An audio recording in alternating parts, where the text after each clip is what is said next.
And like David Moore, Dallas Morning News.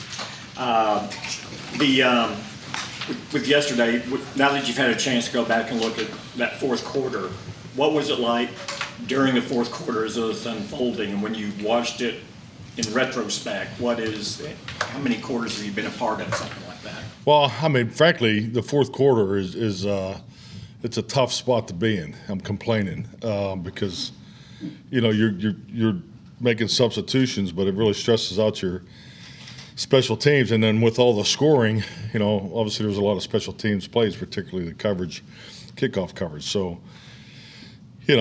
trust me, I'll take that stress every week. But that part is challenging. But really the excitement for me personally was just to see that the opportunity a number of players had last night, but how they played. Particularly our young players. So.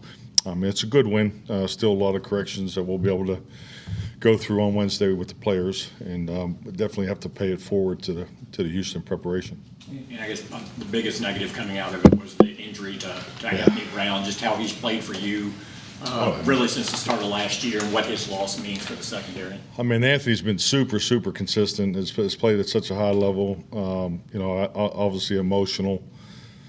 Just to see him go through that. So, it's a season-ending injury, but he'll be missed. But, what I've always appreciated about AB, he's, not forget about his on-the-field performance. He's the same person every day. Very easy to work with, very coachable, just a high-quality person. Clarence, go forward, start to look around. Where are you guys with the Odell Beckham visit? Have you met with him yet? Yes, Odell's here. He's going through the medical phase of it right now. I have not met with him. We have an itinerary, so that'll go through the evening, and then we'll continue tomorrow. What's the medical phase, and will he work out? Well, that's those are all questions for the future. I don't have all the detail exactly what they're going to do, but I know Jim and Britt and the staff is meeting currently. Patrick. Hey, Mike. Patrick Walker, DallasCowboys.com. After yesterday's game, Jerry Jones said that this Wednesday, Tyron Smith's 21-day practice window will be open.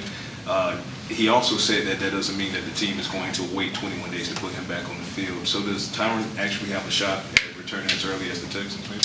I think the biggest thing is just to get him back out there. So, we're obviously looking forward to Tyron being back out there Wednesday. So, we will not have any padded work this week. So, we're going to make sure we get him as much work as padded teamwork, because we're obviously in a period now where you have to count your padded practices, your one padded practice per week. But yes, he will be part of the practice Wednesday, and we'll see how he does. Okay. Mike, Todd Archer with ESPN. How do you go about replacing Anthony? What's the process there? Well, that's really for the week. But I think if you just point to the game, you got Kelvin and Nashawn will he's been very consistent. He hasn't had many opportunities, so we have young players that need to step up. You look at outside the building for help, practice squads or free. Oh, definitely. I think our numbers reflect that. So we'll continue to always look at players, both the practice squad route and, obviously where we are on the 53-man roster. Is it difficult to poach guys at this time of year? Is it difficult? Yeah. I think, those types of situations are singular, has been my experience. There's a lot that goes into it, but I would like to think we're an attractive option right now. Scott Riggs with the AP, and I've got one quick follow-up, but following up on that first, losing two guys to season-ending injuries like AB and Gordon, how much more stress does that put on a particular position like that? Oh, no, it's a ton of stress, because not only two starters, but you're talking about veteran core players, that carry a lot of weight in the locker room too. So, but I think the one thing that I'm hopeful and it's encouraging is that our younger players have played so much throughout the season. So I think if there was a point in the season that we have, position ourselves for our young players to be ready, I think it is definitely now. Jerry said after the game, it was his understanding that Zeke not starting was a minor disciplinary issue. Can you confirm and or elaborate on that? I mean, I think those types of things, you know, if it were, you know, whatever extent it was, those are really situations for the locker room.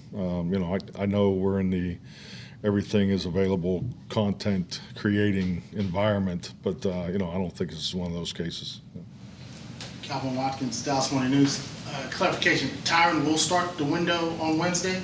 We're anticipating that, yeah. Back to Zeke, if I may. I feel like a lawyer. How am I doing? So, yeah. Reflecting. Back to I Zeke. recall.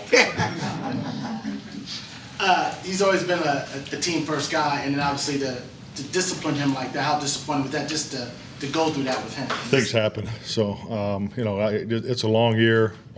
Zeke is an incredible member of our football team. You know, I think what he does as a teammate, forget about, you know, how he plays and the success he's had on the field. You know, he's a tremendous teammate. He's always involved in all the group dynamic activities and things like that, you know, both in the building and out of the building. So, I mean, this is just part of the process. How does Joseph look? We assume he's going to get more time with AB out. How does Joseph look to you?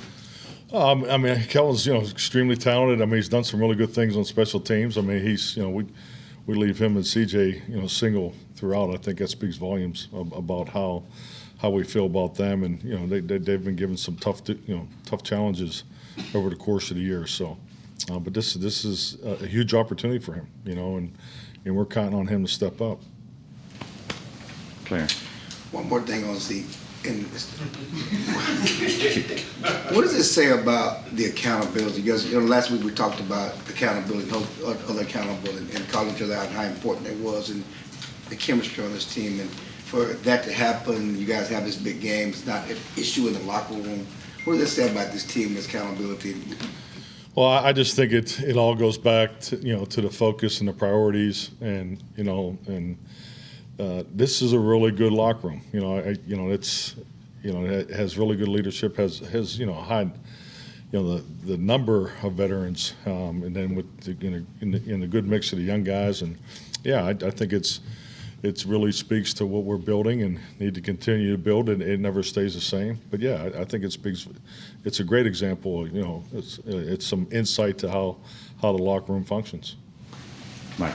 Mike McCarthy, Dallas Morning News. Donald Wilson, what did you make of the physicality and otherwise what he brought last night and maybe more broadly this season? Yeah, I loved it. I mean, I thought that the safety group as a whole, all three of those guys were huge. I mean, I don't know who the hell to give the game ball to. I mean, it's just, you know, I think we've had so many really good performances last night. And Dono's tackling was clinic. I mean, I thought he was extremely physical, flew all over the place, you know, and, you know, a lot of respect for Jonathan Taylor going into this, and you know, he was you know, an excellent challenge for our run defense, and I thought Dono was played lights out last night. And the 0 pre-snap penalties after all the emphasis that you guys. Well, it's about time. It's like the 15th question. You know, it brings out. Obviously, it was an emphasis. Guys put a lot of attention to it, but just what you make of the execution and any. Yeah, definitely no. I mean, I'll make it, you know, a big deal. It's a part of your correction. I think it, you know, especially, you know, each officiating crew, you know, they have history too, and so I thought our guys did a really good job responding. I actually had a really cool exchange with two separate officials during the game in regards to Sam Williams. You know, Sam was a little handsy on the play, you know, a little bit much, and there was just communication, and they actually came over and complimented me about how Sam, you know, had to interact with them as, you know, trying to get it right and things like that. And I think that's all part of this league. You know, you have to communicate with the officials. I mean, trust me, they want to get it right. You know, they're trying to do, you know, the best job that they can too, and they you know, they don't want to get in the way of, you know, two teams competing. So I think when you see younger players, just because everybody's, you know, looks at things differently. So and I thought that was a good moment for Sam Williams. Sam. Sam Gannon, Fox 4. Coach, obviously you guys are far from a finished product, but when you look at the way you guys have played these last 3 games, you've strung together 3 straight wins, What excites you most about the way you've seen this team play and how they've been able to win games? What's consistently, it gets me excited about our football team is just the way they work. Their energy to work is very consistently at a high level. So, and I think when you have that, obviously you have a great chance to get to where you want to go. Now, you know, the energy in how it's funneled, and you know, the discipline of it, and all those things, you know, that's what you're as a coach and as players, you're working to get that, you know, that connection as tight as you possibly can each and every year, each and every week. So that part never changes. But this group has really good energy, and they have a high work ethic. So I think with that, it definitely gives us a chance to continue to grow and continue to build off the success we've had the last couple of weeks. Back. Hey, Mike. So you guys lose Jordan Lewis, and now you lose Anthony Brown. Obviously, you see what you're getting from DeRon Bland. You're going to give some opportunities to Kelvin and Deshaun. Kendall Sheffield, how does he look on the practice squad, and is he approaching his possible debut for you? Yeah, I really like Kendall Sheffield. I really like the way he practices. He's super competitive. So he's come in here, and we've focused on him more on the outside. But he's done an excellent job. So he'll definitely be part of the part of the group that we're looking for some contributions, definitely. Babe Loffenberg, Cowboys Radio. Mike, with Odell being here, do you view this, and does your organization view this as recruiting him, or are you trying to find out about him? Well, great question. I would say recruiting. I mean, obviously he's been to 2 other teams, so I think it's just like anything in these situations. This is clearly unique because of the timing of it. I mean, I've never been part of something like this late in the season. So, and I think just like anything, until you sit down in front of one another and everybody gets the information, you truly don't know exactly where everything stands. But yeah, definitely. I mean, he's been to 2 other clubs, and I'm glad he's here. So we'll see how it goes. Mike, Kaylee Sutton, DallasCowboys.com. Dak Prescott said last night in his press conference that he kind of knew it wasn't his best performance. What did you make of his game last night and him moving past Roger and Danny White on the all-time passing list? Yeah, I think anytime you break club records, that's important, especially Roger Staubach and Danny White. I mean, you grow up watching those guys, and I grew up watching those guys, but so Dak wasn't even born, but. Yeah, so that, I mean, that's special. That's cool, and I mean, you can't downplay that at all, by no means. But you need to separate last night's performance. I think Dak was, probably 2 throws away from having an excellent game, and fortunately and unfortunately, those are the things that get talked about. So I think he was 67%. Our ball distribution last night was 83%, and he's a huge part of that. So, we had excuse me, we had a good night last night, and he was in command of it. Mike, how has CD followed the path of the guys that you've been around that have moved into a number 1 role? Excellent. I mean, I go back and I look at when Greg Jennings got his opportunity, Jordy Nelson, Devontae Adams, Randall Cobb, when those guys were given that opportunity to play both inside and outside, they go to a whole different level, and CD is definitely in that mode right now. So it's exciting. You just see the confidence that he has, in his route running. The yards after the catch was phenomenal last night. So yeah, I think he's doing exactly what we were asking him to do. He's playing at a high level. One more on the cornerback spot. Bland came here as an outside guy, and you moved him inside. Is he too valuable to move now to outside at this point in the season? I mean, we're just getting into the Houston prep. Like I said, I usually don't send you the email the starting lineup till Wednesday. So, I mean, we'll see what happens. The run defense, all the focus again on that as well.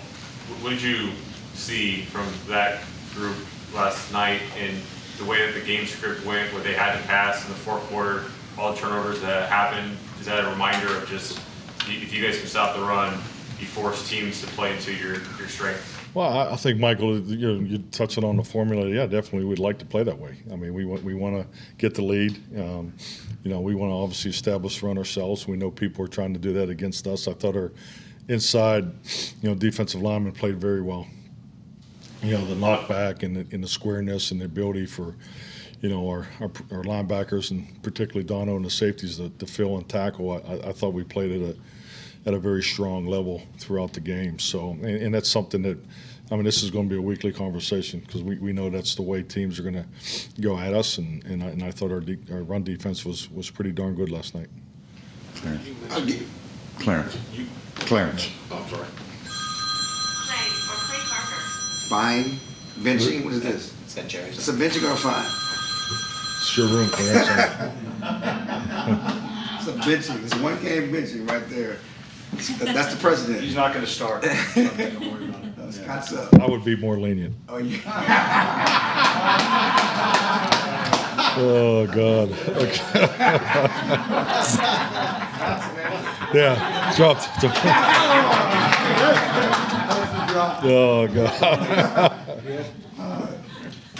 Back to a little more serious note. Kelvin Joseph, after what he went through in the spring, did y'all ever consider moving on from him? What has he done to earn your trust? We've talked about these things, but it was by making sure his opportunity was in place moving forward, and he's doing what he needs to do. So this is a big moment for him. This is something that he's been working at and just kind of keeping his nose down, and he's been played well on special teams. I know the special teams room and the coaches speak very highly of him. So this is what you look for in younger players. I know the stuff off the field clearly was a challenge, and but this is time for him to take a big step. Is it your understanding that the NFL, have they ended their case? Are they going to do anything on that, or what do you guys know about it? Yeah, I have no information on it. You mentioned that the timing on OBJ is something you haven't really been through before, the possible addition. And I think you've touched on this a little bit, but what's your view on an addition like that, a dynamic addition, and a guy that could be a difference maker at this point? You've been on a lot of teams that made deep playoff runs. Yeah, this is very unique. This is an experience that I have not gone through. I think, but like anything, and especially when you talk about Odell, you just got to have your eyes wide open. It's an opportunity, and I'm sure he has, thoughts as the opportunity he's looking for too. So I think we're doing the right thing, looking into it. Brad Sham, Cowboys Radio. Dak has talked about playing aggressively and how he's going to continue to play aggressively while he tries to learn from his mistakes. How would you characterize the line between aggressive and gunslinger? Well, having the opportunity to work with the old gunslinger, but no, I think it's you have to have some of that as part of your game. It's in the NFL you don't throw to open receivers, you throw them open, and you're not going to get there by not being aggressive, particularly as you get into the tougher defenses. This was a defense that played with a lot of vision. There's not too many times this year where you drop back to pass and you have 7 sets of eyes on you. So this was a clean challenge, and so that's why the breaking points, the stems and the breaking points of your routes and the angles have to be more precise, and he has to throw with the aggressiveness. I think anticipation and awareness, all those things tied together. You have to have that because. It's these situations that we're going to be in they're only going to get tougher. They're not going to get easier. So this is part of that growth. You talk about you get what you emphasize in this league, that scramble drill connection that Dak had with Gallup. Is that a good indicator of what you're looking for in that situation? Yeah, definitely. I'm a huge believer in it. Just have seen so much success over the last 30 years in the scramble drill. I learned it at the quarterback, coaching position back in 1989. I think that's part of playing the position. There's 2 phases to every time you drop back and throw the ball. You have the initial play, the scheme, but then the second part that is built in is the scramble. So it's the parallels to a fast break in basketball. It's an opportunity to create a big play. We've been investing a lot of time in it, and it's good to see us, get some opportunities with it. Mike, going back to your comments on aggressiveness for the quarterback, is there such a thing as too much trust in a receiver? too much trust in the receiver. I mean, I'm not going to, I'm not really get up here and draw lines with words, but I think I'd rather have too much than not enough, I guess would be my answer. So. Connor McGovern got some action at center. He very well could be a guy who's a 3-position player for you guys in the future. How do you feel he looked and has taken to that? Yeah, and definitely, and I think that's something that you're seeing what we've been working on, and we've been trying to work on different combinations, and just paying attention to some of our past experiences. We've been relatively healthy in the offensive line this year. It's been a blessing, and I think the facts speak for themselves. So, but yeah, I thought Connor did a nice job. How's Malik Davis taking advantage of his opportunities? Another young guy. I mean, he just is another great example of a young player, just kind of figuring it out on special teams. But, he's such a natural runner. He has such an explosive tempo. His course, his discipline. I really like his vision. I think he's top-notch that way. And, I think he proves it every time he gets in there. All righty. Thank you. Thank you.